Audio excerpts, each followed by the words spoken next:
Okay, welcome to High Cheese with Darren Maloney. Today is March 14th, 2022. Okay, let's go right to Ukraine.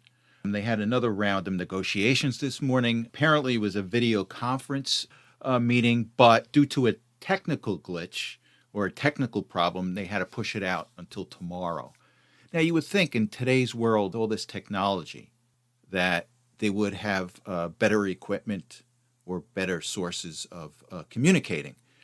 I'm just surprised. So it leads me to believe that maybe there was something else that caused the negotiations to stop, but they have committed to ramping it up tomorrow. Now, with that said, and I've been saying this for the past few episodes, Ukraine does not have a lot of leverage in this. The only leverage they have is that whether they could draw NATO into this and have a shooting war in Ukraine.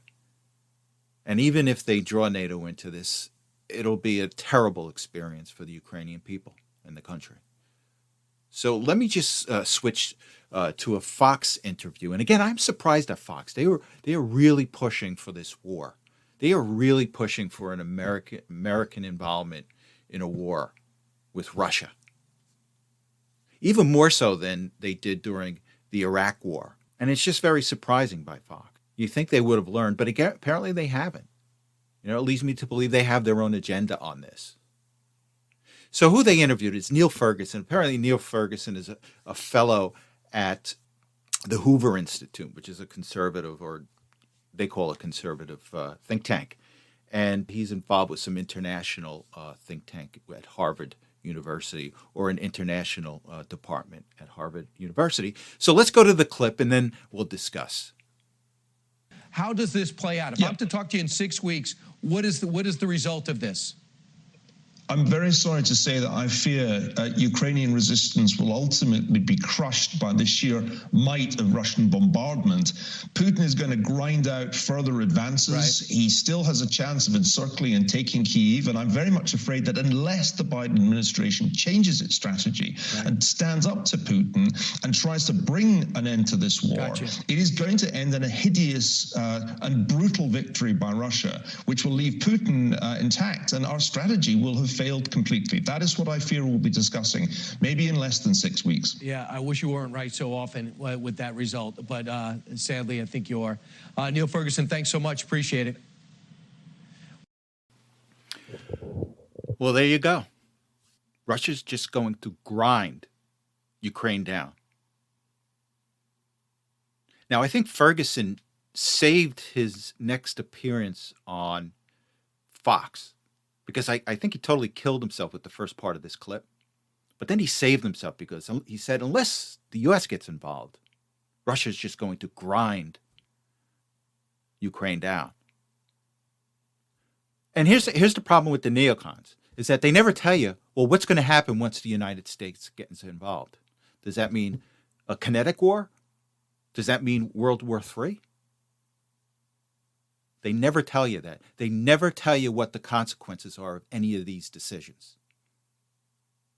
And that's the problem with these neocons. And that's what happened in Iraq. And we have to be on alert as to whether this is happening now, which I think it is.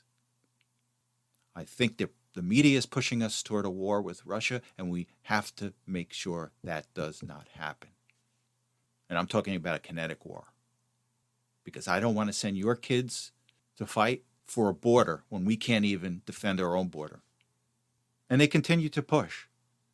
This past weekend, I think it was 40 or 41 U.S. senators came out and made a statement about whether they wanted to send the Polish MiGs to Ukraine. So they all came out and said, oh, we want to send those MiGs to Ukraine. It'll make us all feel better.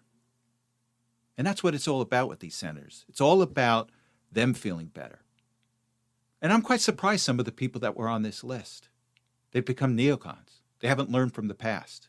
And what I want to do is I'm going to switch to a clip from Joni Ernst. Joni Ernst is a senator but I'm a little disappointed in her pushing for these MiGs to Ukraine. And here's what we have to address with our decision-making process. And I've always lived by this rule. I can ask these experts, and again, Joni Ernst is coming across as an expert. She's like, her position has always been, well, I've been in the military. I know everything about war, and I should make all the decisions about war or make all the right recommendations. And that's not true. Just because you fought in a war or have military experience does not mean that you are an expert on what direction the United States should take. Because quite frankly, yeah, if you want to give me a battle thesis or diagram a potential battle plan, yeah, fine. But this is the world of diplomacy. This is the world of war and peace. So let me switch to this clip, and I just want to point out a couple of things when we come back.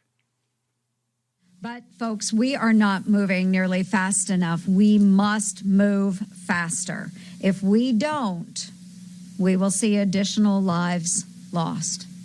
A little bit of history. Now, after Ukraine declared its independence from the Soviet Union, it still held the world's third largest stockpile of nuclear weapons. Ukraine was fragile, it was unstable, and it was a fledgling democracy.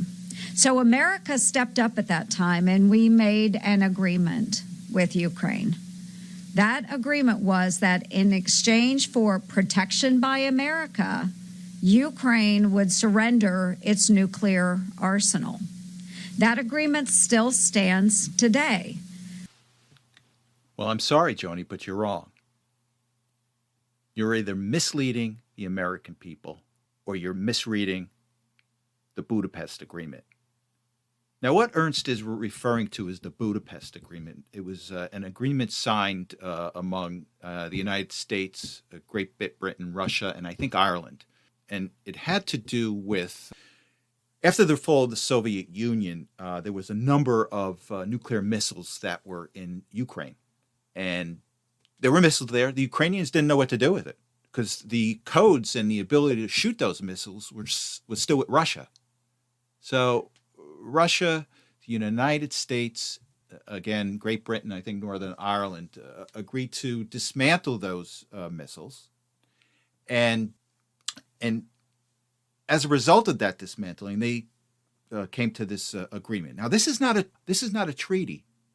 And the reason it's not a treaty, because at the time this would never have passed Congress. Now, all treaties have to get congressional approval. And this wouldn't have. This clearly wouldn't have. NATO would not have been on board with this. So when she's telling you that we have an obligation to protect Ukraine because of this, no, we don't. And let me read some of the agreement.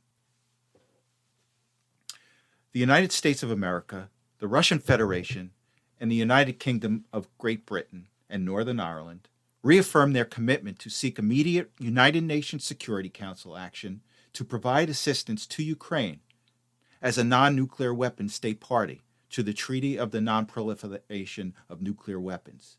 If Ukraine should become a victim of an act of aggression or an object of a threat of aggression in which nuclear weapons are used. Now, there is nothing in there that says that the United States is obligated to protect Ukraine. There's nothing. And again, legally binding treaties are passed by Congress. But is Ernst trying to say we have an obligation by law?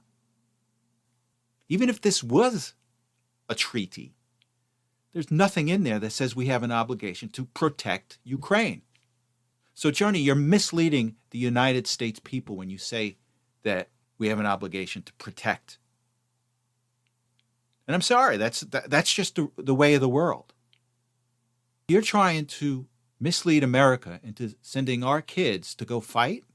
And I don't want to hear about these MiGs they won't result in a kinetic war. Well, you tell me what's going to happen when those MiGs, whether they're flying from Ukraine, whether they're flying from Poland, or whether they're flying from Ramstein in Germany. What's the difference of those MiGs? And I'm sure they're going to be armed with missiles. So what's the difference of those MiGs flying from, let's say, Poland into a war zone to take on the Russians? So what's the difference between those MiGs flying and missiles being shot from Poland? What's the difference to the Russians? You are sending an airborne war weapon from Poland, from an air base in Poland. And Russia can easily interpret that as an equivalent of a missile being shot from Poland. And I'm not talking about a nuclear warhead. I'm talking about any type of missile. And you fail to understand that unless you want to get us into a war, a kinetic war. So you're really dropping the ball on this. Okay, the other thing, too, is just apparently Zelensky's going to speak to Congress. Not a joint meeting of Congress. They're going to have it in some auditorium. So he's going to do a video conference with Congress. It's scheduled for some time this week, and they're going to push. And he's going to push for a no-fly zone. He's going to push for weapons. And here's the problem. The problem is early on, you could send weapons easily to Ukraine, right before the war really ramped up. But now that you're in the middle of a full-blown war in Ukraine, how are you going to get those armaments to Ukraine? The Russian Air Force is going to just crush them, that supply line. So I don't want to hear that, okay, we've already sent them Stingers. We've already sent them other armaments. Well, that was early in the war when the supply lines were pretty easy to protect. Or not protect, it's just that the Russian Air Force wasn't there at the time. But now that you have a full-blown war, I'm sure they're going to pay attention to these supply lines. And again, I'm talking about military supply lines. I'm not talking about food. I'm not talking about people leaving. And God forbid if NATO starts shipping military supplies with humanitarian supplies. That's a big problem. I certainly hope you're not going to do that. But anyway, Zelensky's coming in. We'll see what happens. It'll be a big push this week because I'll tell you, this should be the last of the push because I think Zelensky actually has to realize it's a lose-lose situation after this. He's in a no-win situation. And unfortunately, as I've said before, he made the mistake of listening to the EU, listening to NATO. Now, I think it came out this weekend that NATO said, well, we're really not interested in Ukraine, having Ukraine join. Or there's no big push to fast-track Ukraine into NATO. Or they don't meet the criteria. And that's got to be hurtful to Zelensky. And we have to be aware of some final efforts to get us into the war. And what I'm going to do is I'm going to switch to a clip. Mr. Vindman. Remember Mr. Vindman from the Trump impeachment? He was their star witness, the whistleblower. But in this clip, I think he let loose what the last-ditch effort of the neocons and the globalists are going to be. So let's go to this clip, and then we're going to discuss. But it doesn't have to be a NATO response. These are sovereign, independent states. They could take bilateral action to support Ukraine. They're already moving in that direction. Frankly, it's amazing that they've held out this long, probably with regard to some pressure that NATO is bringing to bear to make sure that everybody stays unified and cohesive around a consensus. But that's not the way things are going to play out. Over a long period of time, there's a greater chance that the European eastern flank is going to get more involved. And this is one of the ways I see a spillage occurring, that this does not remain a Russia-Ukraine war, but expands outwards. And Well, thank you, Lieutenant Vindman. And that was an interview with Ali Velshi from MSNBC. Remember Ali Velshi? He was the one that said there was the riots were peaceful. Meanwhile, over his shoulder, you had burning buildings. These people are jokes. But anyway, let's get back to Vindman. There was an episode or two ago that I had mentioned that you have to be careful of a false flag from one of the members of NATO. And I was concerned about one of the NATO members going rogue and poking the bear to the point where they respond. and then the United States gets sucked in under Article 5 of NATO. And Vindman just confirmed this. He said, yeah, this is on the table. This could happen. So, again, my suggestion to the Biden administration is you better read these NATO members, the Riot Act, and let them know under what circumstances we will respect Article 5. So we shall see. We definitely shall see. In a related matter, the United States, Jake Sullivan, and again, I'm not picking on him today, but he met with his Chinese counterpart to discuss whether China is assisting Russia in the Ukraine war. Now, of course, they're giving him some kind of assistance, but I don't know what's going to happen. I don't think the Chinese respect Jake Sullivan. I don't. Why should the world? And it's not going to be helpful. But anyway, I just don't see them. I don't see the United States doing anything severe against China. And the U.S. has to worry about Taiwan. Because think about it. China's sitting back and just waiting for a moment that the United States enters the war in Europe. And now they've got a ton of resources going over there. And as a result, they may attack Taiwan. So we shall see. I mean, and this is the problem. This is what happens when you have weakness and you have incapable people at top. You're just getting pushed around by the China, Russia. So we'll see what happens from that. Okay. So Iran shot several missiles close to the U.S. consulate in Iraq. Now, Iran took responsibility and is claiming that the barrage was in retaliation for an Israeli strike that killed 2 members of the Iranian Revolutionary Guard in Syria, according to a report. It could be true. But here's the thing, that this was close to the U.S. Embassy. Now, the other related topic is, and I still find this comical, is that essentially Russia is negotiating the U.S.-Iran nuclear weapons deal. I just find that hilarious. And from some reports, I heard that the United States isn't even allowed to sit in the room with the Iranians. It's the Russians.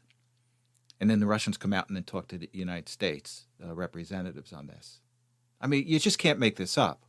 And we just have to stay tough until November, when we take back the House, and then things start turning. All right, let's take a break.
All right, I want to touch on a real serious subject. And I know people are ignoring it because Putin had said that one of the reasons, or 2 of the reasons he's invading Ukraine is to get rid of pedophiles and to denazify Ukraine. Whether he is or he's not, that's not the point. But the point is that Ukraine does have a pedophile problem, human trafficking problem, and it does have a Nazi problem. I don't think you'll get anyone to deny that. So let me just read an article here. And this is from the New York Post. And the headline said, children fleeing Ukraine conflict disappearing at borders. And it says here, Ukrainian children escaping the war are going missing, and many are in danger of being kidnapped by human smugglers, as 2.5 million refugees have massed at the borders, aid groups say. Aid workers are seeing many kids being sent alone to neighboring countries by desperate parents, and with no one to meet them as they cross the border, according to The Guardian, another newspaper. This is obviously extremely distressing for a child and can lead to them wandering around the station alone, disoriented, and in the worst-case scenario, disappearing altogether. This, unfortunately, is not a hypothetical case. It has happened already, said Carol, I can't say her last name, coordinator of Homo Faber, a human rights organization based in Lublin, Poland. We are already getting reports of cases of human trafficking. The nonprofit is warning refugees, especially women, about volunteers holding cardboard signs at border crossings, offering to drive them across Europe. Isn't this terrible? This is absolutely terrible. But Ukraine has always been a hub for human trafficking. And the interesting thing is pedophilia is a subset of human trafficking. Now, it's very hard to determine what percent of human trafficking is children for sexual use. But it's significant. Let me just read you an article here. It says here, and this is from 22 magazine. It says child abuse is growing. It says here sexual abuse is a growing issue in Ukraine. In 2017, official figures revealed that there were 320 child rape cases in Ukraine that year. The number of pedophile sex abuse cases are believed to run in thousands. I've got another article here. This is from the Kiev Post. This is from 2009. It says here, pedophiles find Ukraine a good place to roam. Nobody knows the depth of the problem, but nation is seeing a hotbed of child pornography and sexual abuse. Pedophiles roam where they can sexually abuse children with impunity. Unfortunately, Ukraine, with its lax law enforcement, shaky economy, and endemic corruption, may provide the haven they seek. It's very widespread, said Walid Harfich, publisher of Kiev's Paparazzi magazine and a leading socialite. Terrible, absolutely terrible. The key thing on this is you have to realize that human trafficking needs corrupt governments to function well. Ukraine is still considered one of the most corrupt countries in the world, year in and year out.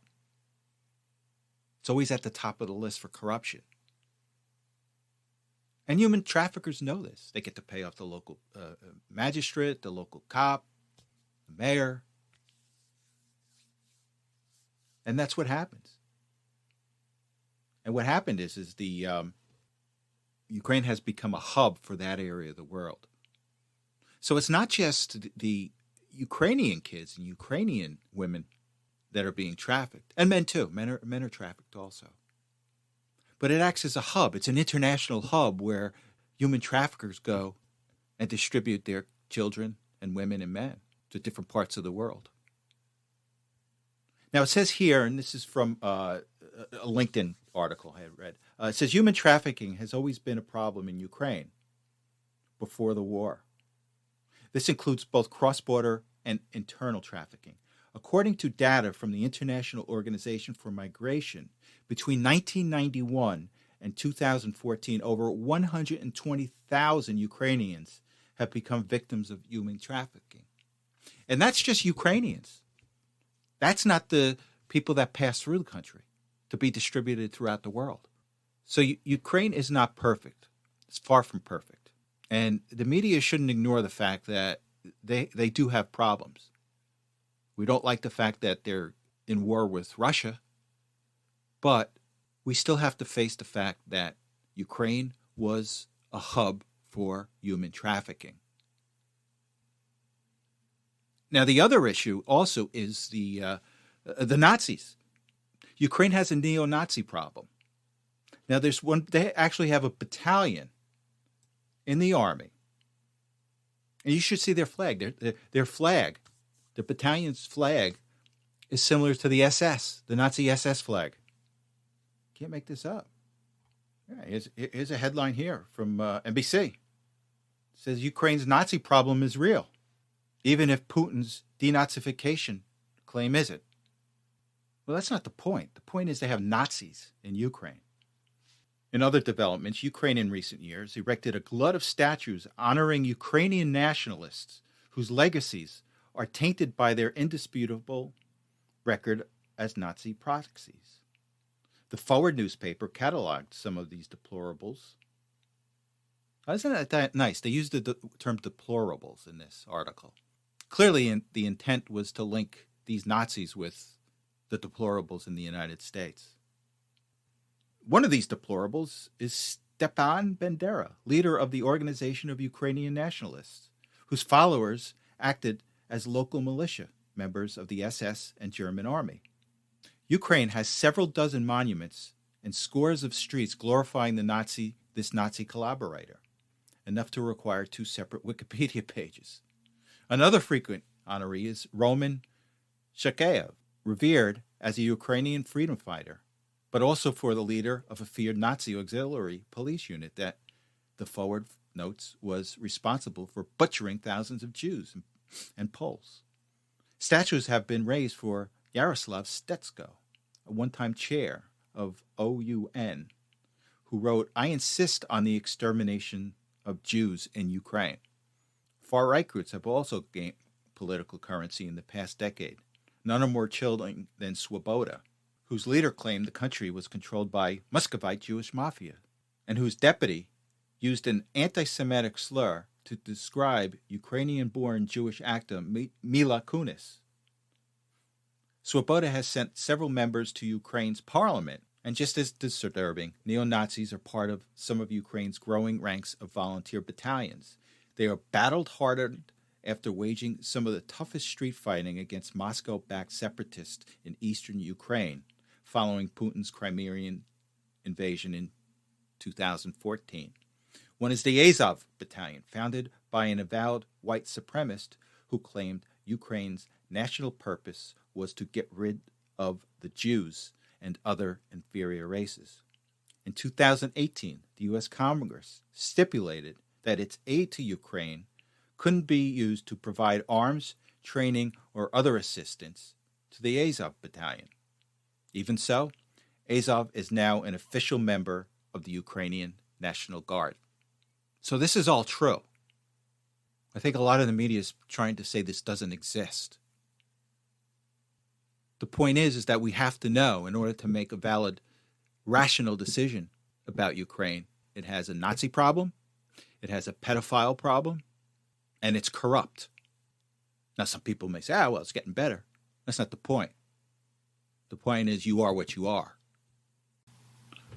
Okay, Trump had a rally in South Carolina this weekend, and I'm going to just play a quick clip from him that I think is appropriate for today's podcast. All right, let's go to it, and then we'll talk about some other things. The fate of any nation ultimately depends upon the willingness of its citizens to lay down, and they must do this, lay down their very lives to defend their country. If we allow the Marxists and communists and socialists to teach our children to hate America, there will be no one left to defend our flag or to protect our great country or its freedom. Just days ago, a poll found that if our country was invaded like Ukraine was invaded, a majority of Democrats stunningly admitted that they would not fight for America. For the same reason, we have to get political correctness out of our military. The woke generals should be fired immediately. We want our generals to think about winning wars, not to teach pronouns. Well, thank you again, President Trump.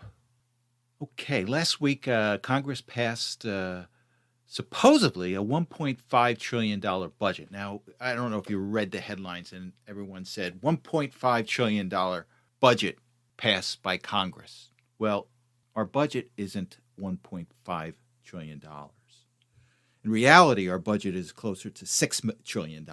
And when they talk about the $1.5 trillion, that's just discretionary spending.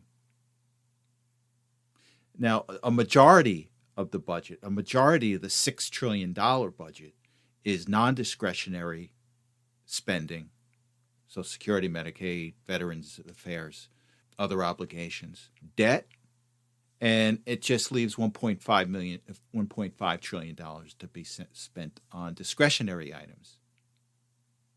Now, I was looking at the projection for the deficit this year, and it's about $1.8 trillion. Now, we've already got a $30 trillion debt. So this year's budget, 2022 budget, is going to add $1.8 trillion to that debt. Now, at $30 trillion, we're saddling each American with $90,000 in debt.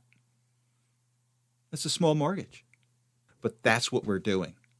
So if you've got a couple of kids, you just tag them with $90,000 each that they have to pay off. And what adds insult to injury is that you've got a lot of pork in this. Apparently pork has made a comeback.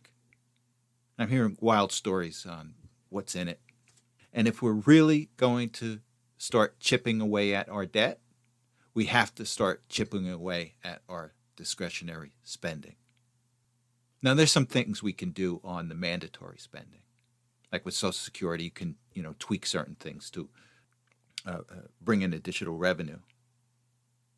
But let's look at discretionary spending. That has to start being reduced if we're going to do anything about our debt. If you care about your kids, if you care about the lifestyle that they have, if you want them to have the same lifestyle or better than you, we should not expect Washington to come out with this type of budget, particularly after we spent so much over the past 2 years with COVID. All right, let's look at a couple of tidbits before we go to the stock market. The first item I wanted to cover is the CEO of Goldman Sachs.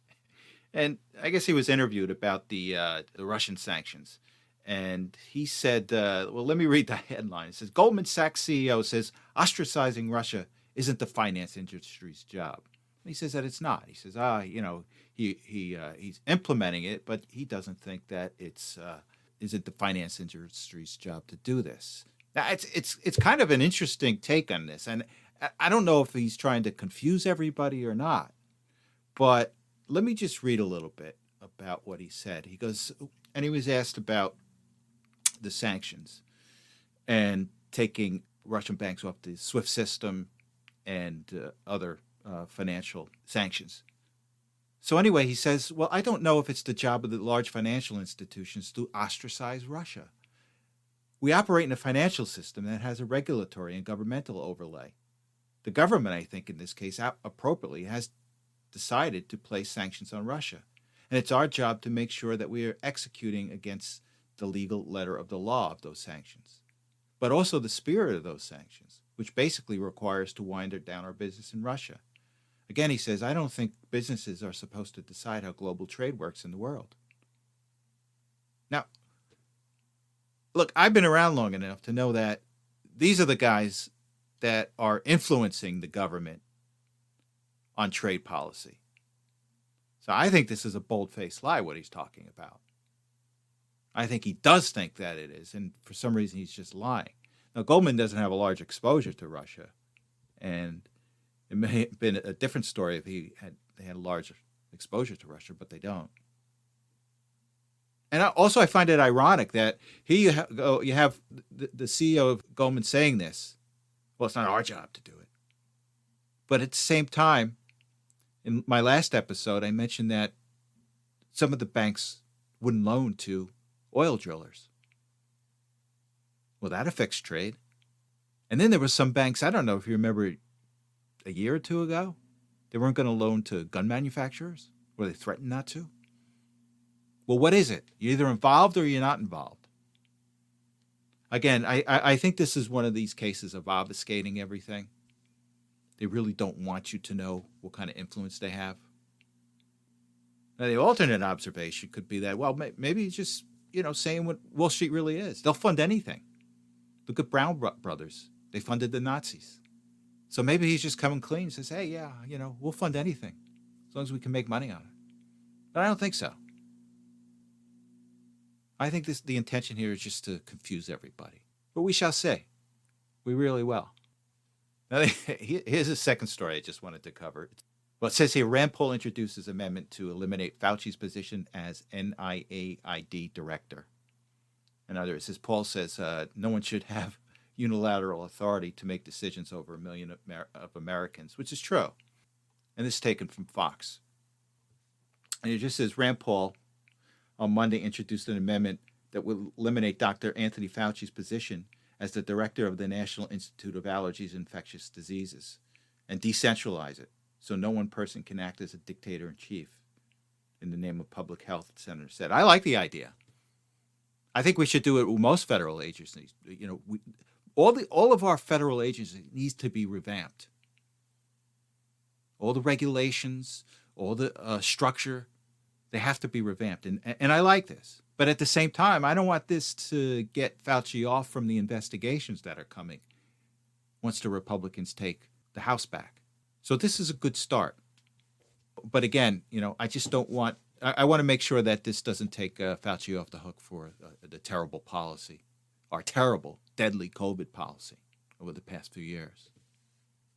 And in a related story, the Moderna president said you're going to need a fourth COVID shot. He's recommending fourth COVID shot. Why do we even put these people up? They have a vested interest in saying this. Why are these people even on TV and pushing their drugs? He's not interested in your health. He's interested in making money. He's probably already a billionaire by this point. But again, he has an agenda. Not looking for your interest or my interest.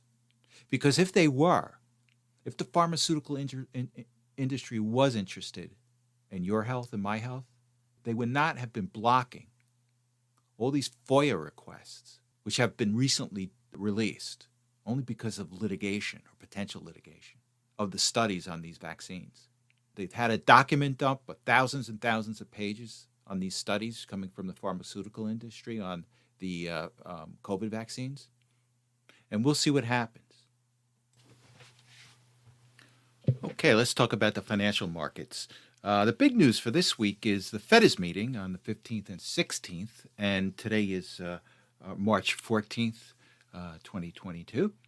And the expectation is that the Fed will raise rates 25 basis points, which is 1/4 of a percentage point. And early on, it was thought that he would raise interest rates 0.5% or 50 basis points. And with the war in Russia and the turmoil that it's caused in the oil market, I think he'll opt to raise it 25 basis points. Look, he could surprise everybody and raise it 50 basis points, but that would be a surprise at this point, and the market doesn't want any surprises right now. The other item he's going to discuss is tapering. When is he going to stop, or when is the Fed going to stop its quantitative easing campaign? And again, as I explained before, quantitative easing is a procedure where they purchased U.S. Treasuries in order to keep interest rates artificially low. And they've accumulated $9 trillion worth of government debt and mortgages. And now they would like to taper that in order to normalize interest rates. So he's going to let us know, hopefully, he said this before, but he's going to let us know the time frame of when tapering is going to start. And not only is the start date important, but how much he is going to taper in dollars. So we shall see. We'll find out. And the other item I just wanted to bring to your attention, I was just looking at GDP Now. And what GDP Now, it provides us with an interim estimation on what the first quarter growth is going to be. And it's run by the Atlanta Fed. And again, it's just a running estimate and what they think the growth is going to be for the first quarter. And they're coming out at 0.5% growth for the first quarter of 2022. And look, if that's the case, I mean, that's not going to be good for stocks. Again, it's another headwind for stocks, and it's the only reason that right now that could help keep stocks afloat is earnings. And a U.S. GDP of 0.5% for the quarter is not going to be helpful for earnings. Now, most of these or many of these stocks on the NASDAQ and S&P and the Dow are multinational stocks, so they do have revenue coming in internationally. So, again, it not only depends on what happens internally here in the United States, but it depends on what the growth is looking like on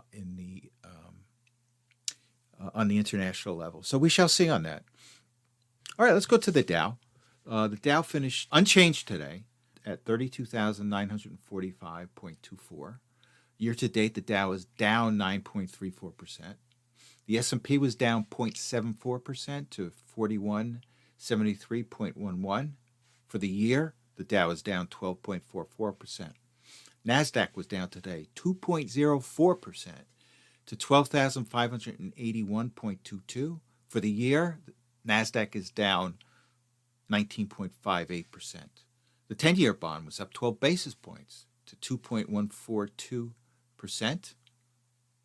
Oil was down 8.75% to $99.76 per barrel. This is the first time it's broken $100 on the other side in a week or two.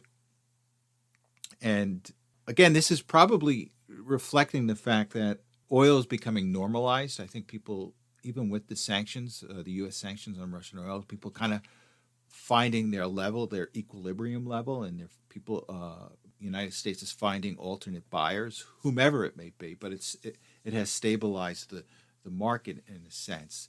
And the other thing you may want to read into this is maybe the people are feeling they're closer to a settlement, some type of settlement in the war between Ukraine and Russia. And again, it's another case where we shall see. Gold was down 1.68% to $1,953.40. Silver was down 0.49% to $25.17 per ounce. And Bitcoin was down to $38,898.22. Ethereum was down to $2,550.85. And XRP was down to 77 cents. For earnings for this week, it's a little light for this week, but on Tuesday, March 15th, we have Volkswagen, Opiate Pharmaceuticals, Uranium Energy, Ryan Holdings, and Janus. On Wednesday, March 16th, we have Lennar Corporation, Williams Sonoma, Catalyst Pharmaceutical, and Land's End. On Thursday, the 17th, we have Accenture, FedEx, Dollar General, GameStop, and Luckin Coffee. And then on Friday, we have UP FinTech Holdings, we have CNF Finance Holdings, and we have Milestone Pharmaceutical. Let's take a look at the economic calendar. Okay, on Tuesday the 15th, we have Producer Price Index, the final demand. And then we have the Empire State Manufacturing Index. On Wednesday, we have retail sales ex motor vehicles, import price index ex fuels, the NAHB Home Builders Index. And then we have the announcement at the end of the day from the FOMC. And then there's a Fed Chair news conference. Then on Thursday, 17th, we have initial jobless claims, continuing jobless claims, building permits, housing starts, the Philadelphia Fed Manufacturing Survey, industrial production index. And then on Friday, we have existing home sales and the index of leading economic indicators. So again, it's a big week, and we'll see what happens. And again, a lot of headwinds for stocks, and it hasn't changed. And listen, you have a good week, and I shall see you on Saturday. Thanks for listening.